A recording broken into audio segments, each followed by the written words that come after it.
नमस्कार दोस्तों। हर हर महादेव। उम्मीद है आप सभी मस्त होंगे और अपने अपने काम में व्यस्त होंगे। आप सभी का स्वागत है यहाँ पर, जहाँ आपको हर किताब का सार हिंदी भाषा में मिलेगा। किताबें हमारी सच्ची दोस्त हैं। आशा है कि आप सभी को ये पसंद आएगी। धन्यवाद और सीखना जारी रखें। तो आज हम जॉर्ज ऑरवेल के एक बहुत ही प्रभावशाली उपन्यास पर गहराई से बात करेंगे, 1984। हाँ बिल्कुल, एक ऐसी किताब जिसने वाकई दुनिया पर गहरा असर डाला है। सही। हमारे पास जो जानकारी है वो इस किताब के सार और इसके जो मुख्य विषय हैं उनके विश्लेषण पर आधारित है। और हमारा इरादा है कि हम इस उपन्यास की जो डिस्टोपियन दुनिया है, ओशिनिया, उसके किरदारों को समझें। हाँ। और सबसे जरूरी, इसके उन संदेशों को खंगालें जो आज भी हमें सोचने पर मजबूर करते हैं। हाँ वो तो है। तो चलिए उस दुनिया की एक झलक देखते हैं। हाँ। सोचिए जरा, एक ऐसी जगह जहां बिग ब्रदर नाम का एक शासक है। उसकी तस्वीर हर जगह है, हर जगह। और उसकी पार्टी का कंट्रोल लोगों की जिंदगी के हर पहलू पर है। बिल्कुल, ये ओशिनिया है, एक काल्पनिक सुपर स्टेट जो हमेशा किसी न किसी से जंग लड़ रहा है। हाँ, लगातार युद्ध की स्थिति। और सरकार वो सिर्फ ये नहीं देखती कि आप क्या कर रहे हैं, नहीं, बल्कि आप क्या बोल रहे हैं, क्या याद रख रहे हैं, और यहाँ तक कि आप सोच क्या रहे हैं, उस पर भी नजर रखती है। और काबू पाना चाहती है। माहौल ही ऐसा है, डर और शक का। ठीक है, तो कहानी के बीच में कौन है? Winston Smith. हाँ, विंस्टन। वो एक कह सकते हैं आम आदमी है जो सत्य मंत्रालय में काम करता है। अब नाम सुनने में बड़ा विडंबनापूर्ण है ना? सत्य मंत्रालय। बिल्कुल, क्योंकि काम ठीक उल्टा है। विंस्टन का रोज का काम है पुराने रिकॉर्ड्स, अखबार, किताबें, उनको बदलना, ताकि इतिहास हमेशा पार्टी की लाइन में फिट बैठे। सही कहा। अगर पार्टी आज कहती है कि हम हमेशा से, मान लीजिए, यूरेशिया से नहीं, ईस्ट एशिया से लड़ते आए हैं, तो कल तक सारे रिकॉर्ड वही दिखाएंगे, भले ही हफ्ता भर पहले कुछ और कहा गया हो। इतिहास को लगातार मिटाया जा रहा है, फिर से लिखा जा रहा है। हाँ। बाहर से देखो तो विंस्टन लगता है कि पार्टी का वफादार है, लेकिन अंदर से वो उबल रहा है। हाँ, वो पार्टी की झूठ और दमन से सख्त नफरत करता है, और मन ही मन वो विद्रोह के बारे में सोचता है। एक ऐसी दुनिया चाहता है जहां सच का कोई मतलब हो, जहां आजादी से सोचा जा सके। हाँ। और यहीं पे ये बात दिलचस्प हो जाती है कि पार्टी का नियंत्रण कितना फैला हुआ है। ये सिर्फ फिजिकल कंट्रोल नहीं है। नहीं, ये तो दिमाग पर कब्जा है, मनोवैज्ञानिक। एकदम।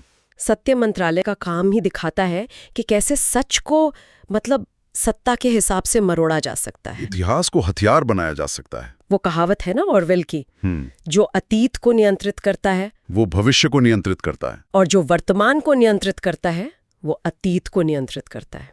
बिल्कुल। वो तो लोगों की याददाश्त पर भी हमला करती है। एक चीज है डबल थिंक। हाँ, डबल थिंक बड़ा अजीब कॉन्सेप्ट है ना?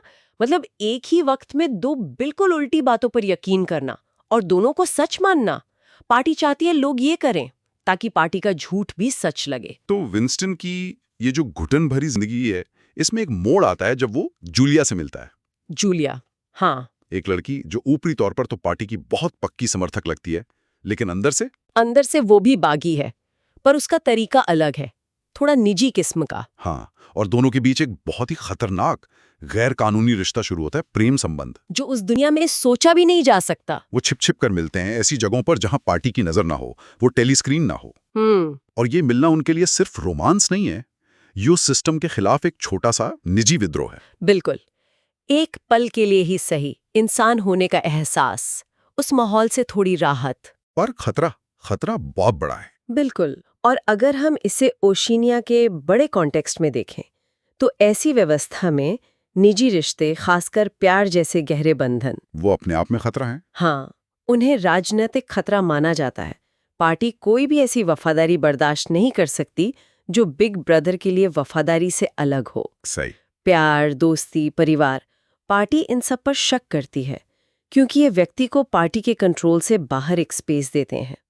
इसलिए विंस्टन और जूलिया का रिश्ता चाहे कितना भी छिपा हो, वो असल में एक गंभीर विचार अपराध है, थॉट क्राइम। और फिर वही होता है जिसका डर था। हाँ, आखिरकार उन्हें धोखा मिलता है और विचार पुलिस यानी थॉट पुलिस उन्हें पकड़ लेती है। विचार पुलिस नाम ही काफी है ना? ये दिखाता है कि पार्टी के लिए सिर्फ गलत करना नहीं, गलत सोचना भी गुनाह है। दिमाग पर कब्जा। बिल्कुल। समाज में हर कोई दूसरे पर शक करता है। बच्चे माँ बाप की जासूसी करते हैं, डर और अविश्वास का माहौल। गिरफ्तारी के बाद जो होता है वो शायद इस उपन्यास का सबसे भयानक हिस्सा है। विंस्टन को प्रेम मंत्रालय ले जाया जाता है। फिर वही नाम, मिनिस्ट्री ऑफ लव, कितना झूठा है। एकदम। असल में ये वो जगह है जहां पार्टी दुश्मनों को तोड़ती है, टॉर्चर और ब्रेन वॉशिंग। और वहां उसका सामना होता है ओब्रायन से। ओब्रायन, जिसे विंस्टन कभी उम्मीद से देखता था, सोचता था शायद ये भी अंदर से हमारे जैसा है, पार्टी के खिलाफ। हाँ, लेकिन ओब्रायन ही उसका मुख्य टॉर्चरर निकलता है। वो विंस्टन पर भयानक शारीरिक और मानसिक अत्याचार करता है, लेकिन मकसद सिर्फ सजा देना नहीं है। नहीं, ओब्रायन साफ कहता है मकसद है विंस्टन की सोच बदलना, उसकी आत्मा को जीतना, उसे इस हद तक तोड़ देना कि वो न सिर्फ पार्टी की बात माने बल्कि दिल से उस पर यकीन करे। चाहे पार्टी कहे 2 और 2 5 होते हैं, तो विंस्टन को मानना होगा दिल से। यहीं पर वो कमरा 101 का जिक्र आता है। हाँ, रूम 101, जहां हर कैदी को उसके सबसे बड़े डर का सामना करवाते हैं, हाँ, ताकि उसका आखिरी प्रतिरोध भी टूट जाए। और ये हमें सोचने पर मजबूर करता है मनोवैज्ञानिक हेरफेर और ये जो ब्रेन वॉशिंग है, इसकी ताकत के बारे में। ओब्रायन जो करता है वो सिर्फ क्रूरता नहीं है, उसमें एक भयानक किस्म का तर्क है। वो विंस्टन को फिजिकली ही नहीं तोड़ता, बल्कि उसकी रीजनिंग पर, उसकी रियलिटी की समझ पर हमला करता है। हाँ, इसके 3 स्टेप्स बताए जाते हैं: सीखना, समझना और स्वीकार करना। अच्छा। हाँ, पहले विंस्टन को पार्टी की ताकत का एहसास कराया जाता है, फिर उसे समझाया जाता है कि पार्टी क्यों सही है और व्यक्ति क्यों बेकार है, और आखिर में उसे ये सच पूरी तरह मानने पर मजबूर किया जाता है। और अंत में विंस्टन पूरी तरह बदल जाता है, टूट जाता है। उसकी अपनी इच्छा शक्ति खत्म, जूलिया के लिए उसका प्यार भी नफरत में बदल जाता है। और बिग ब्रदर से। हाँ, वो जो कभी बिग ब्रदर से नफरत करता था, अब उसे सचमुच प्यार करने लगता है। ये है उपन्यास का सबसे दुखद अंत, व्यक्ति का पूरी तरह मिट जाना। उसकी चेतना पर पार्टी का पूरा कब्जा, वो आजाद होने की इच्छा भी खो देता है। तो इस पूरी कहानी और इसके भयानक अंजाम से हम क्या समझ सकते हैं? चलो अब उन मुख्य विषयों पर आते हैं जो इसे आज भी इतना जरूरी बनाते हैं। सबसे पहला और सबसे साफ तो है सर्वसत्तावाद और दमन, टोटलिटेरियनिज्म। बिल्कुल। 1984 एक चेतावनी है कि जब कोई सरकार या पार्टी लोगों की जिंदगी के हर पहलू पर, उनकी सोच तक पर पूरा कंट्रोल कर लेती है, तो क्या होता है? व्यक्तिगत स्वतंत्रता, मानवीय गरिमा, सच, सब खत्म। हाँ, ये दिखाता है कि ऐसी व्यवस्था इंसान को कैसे कुचल सकती है। और इसी का एक अहम टूल है निगरानी और प्राइवेसी का खात्मा, सर्वेलेंस। हाँ, ये विषय तो आज शायद सबसे ज्यादा गूंजता है। बिल्कुल। उपन्यास में बिग ब्रदर का चेहरा हर जगह है। नारा है, बिग ब्रदर तुम्हें देख रहा है। Big brother is watching you. घर में, दफ्तर में, सड़कों पर टेलीस्क्रीन लगे हैं, जो सिर्फ प्रचार नहीं दिखाते, बल्कि सुनते भी हैं, देखते भी हैं। और विचार पुलिस कहीं भी हो सकती है। हाँ, और इसका एक गहरा मनोवैज्ञानिक असर होता है। जब पता हो कि कोई देख रहा है, तो आप खुद ही अपने विचारों पर लगाम लगाने लगते हैं। सही कहा। आज के डिजिटल युग में, जहां data collection, facial recognition, online tracking इतनी आम है, ऑरवेल की ये चेतावनी और भी ज्यादा रेलेवेंट लगती है। बिल्कुल। ये सवाल उठता है कि टेक्नोलॉजी के साथ प्राइवेसी की सीमाएं कहां तक सिकुड़ सकती हैं। बिल्कुल। और निगरानी से ही जुड़ा है सत्य और इत्तेफाक का हेरफेर, मैनिपुलेशन। हाँ, जो विंस्टन का काम था। पार्टी के लिए सच वो नहीं जो हुआ था, सच वो है जो पार्टी कहती है कि हुआ था। अगर कोई पुराना बयान गलत साबित हो रहा हो, तो उसे मेमोरी होल में डाल दो, नष्ट कर दो, और उसकी जगह नया बदलावा रिकॉर्ड ले आओ। नतीजा, लोगों के पास सच जानने का कोई जरिया नहीं बचता, सिवाय अपनी याददाश्त के। और याददाश्त को भी पार्टी लगातार चुनौती देती है। हाँ, ये दिखाता है कि कैसे सत्ता जानकारी को कंट्रोल करके लोगों की रियलिटी की समझ बदल सकती है। आज के पोस्ट ट्रूथ और फेक न्यूज के जमाने में ये कितना प्रासंगिक है। बहुत ज्यादा, जहाँ सच और झूठ के बीच की लाइन ही धुंधली हो रही है। एक और बहुत ही यूनिक पहलू है भाषा के जरिए नियंत्रण। हाँ, न्यूज स्पीक। पार्टी एक नई भाषा बना रही है। मकसद सीधा है, शब्दों को कम करके सोच के दायरे को ही सीमित कर देना। तर्क ये कि अगर शब्द ही नहीं होंगे तो वो विचार सोचा ही नहीं जा सकेगा। जैसे बुरा की जगह अनगुड। अच्छा। और स्वतंत्रता जैसे खतरनाक शब्द धीरे धीरे खत्म किए जा रहे हैं, ताकि विद्रोह या सहमति जैसे ख्याल आ ही ना सकें। बिल्कुल, भाषा में जगह ही नहीं होगी उनके लिए। ये भाषा और सोच के गहरे रिश्ते को दिखाता है। बिल्कुल। क्या भाषा सोच को बनाती है या सीमित करती है? सोचने वाली बात है। और आखिर में इन सब का असर है मनोवैज्ञानिक हेरफेर, साइकोलॉजिकल मैनिपुलेशन। हाँ, पार्टी सिर्फ डर से राज नहीं करती। नहीं, वो लोगों के मन पर काबू पाने के लिए कई तरीके अपनाती है।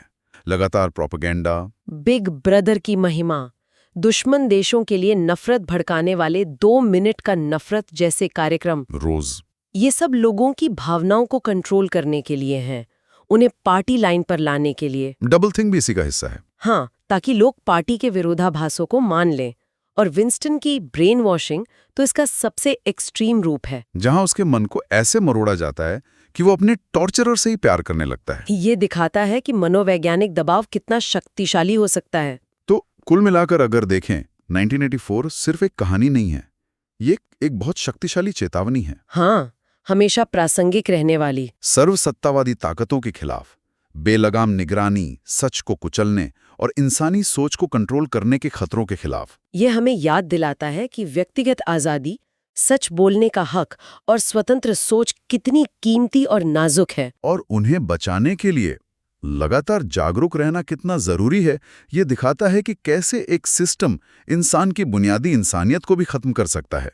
प्रेम, भरोसा, सच जानने की इच्छा, सब। बिल्कुल। ये उपन्यास सिर्फ भविष्य का कोई डरावना सपना नहीं है, बल्कि ये सत्ता के स्वभाव को समझने का एक जरिया है। ये दिखाता है कि नियंत्रण कैसे काम करता है, सिर्फ ताकत से नहीं, बल्कि भाषा, इतिहास, मनोविज्ञान, टेक्नोलॉजी, इन सब के इस्तेमाल से। सही कहा।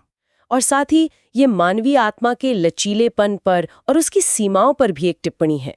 विंस्टन का विद्रोह चाहे असफल रहा, पर वो दिखाता है कि अंदर चाह होती है।